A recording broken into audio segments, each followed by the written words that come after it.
my friend.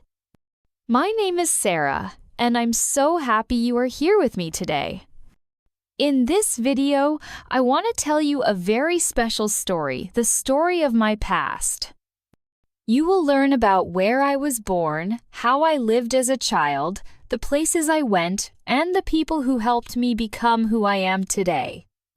This story is simple, slow, and easy to follow. It is perfect for beginner students at A1 or A2 level. You will hear useful words, basic grammar, and everyday English. And most important, you will practice listening in a calm and natural way. So get comfortable, take a deep breath, and enjoy the story.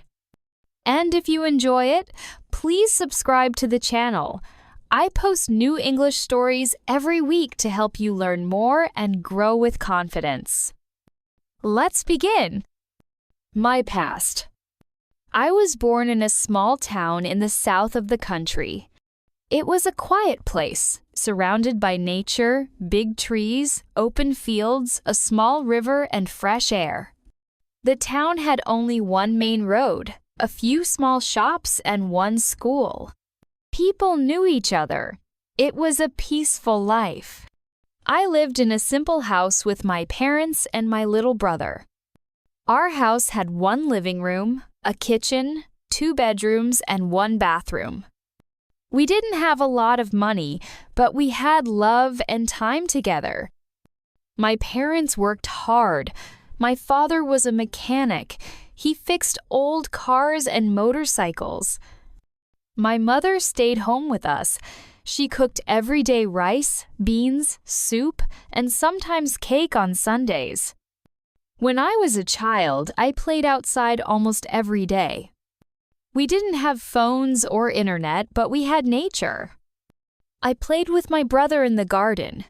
We ran, climbed trees, picked flowers, and sometimes helped our grandmother with her chickens. I had a best friend named Clara. We were always together.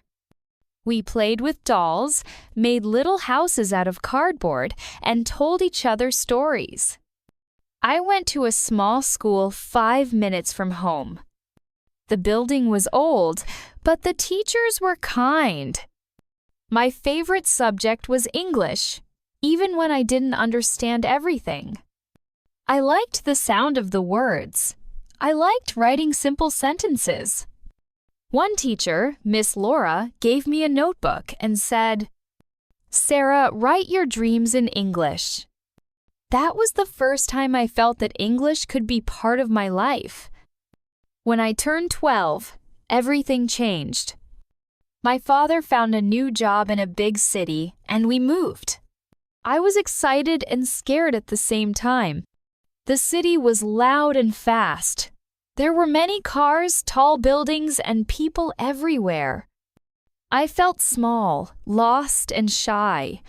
I missed my trees. I missed the stars.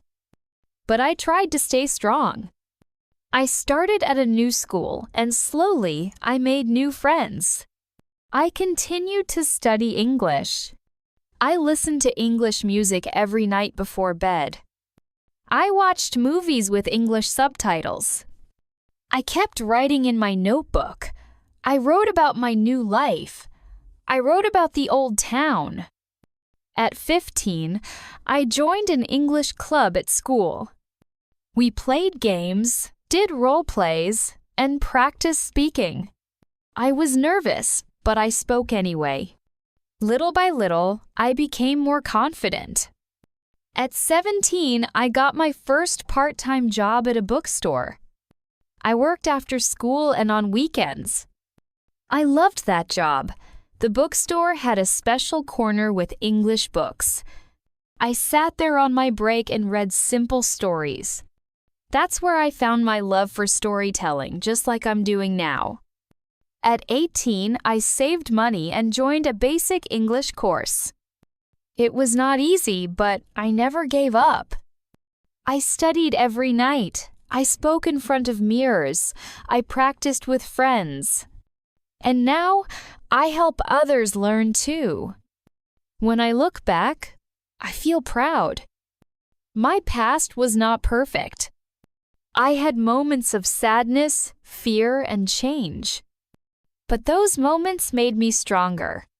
Everything I lived helped me become the woman I am today, someone who loves learning, who believes in simple things, and who still writes in her notebook. That is my past, and I carry it with me always. Thank you so much for listening to my story. I hope it helped you practice your English and maybe made you think about your own past too. If you liked this video, please give it a like, share it, and subscribe to the channel. I create English stories like this every week, calm, simple, and made for real people like you. You are not alone in your journey. Let's learn together.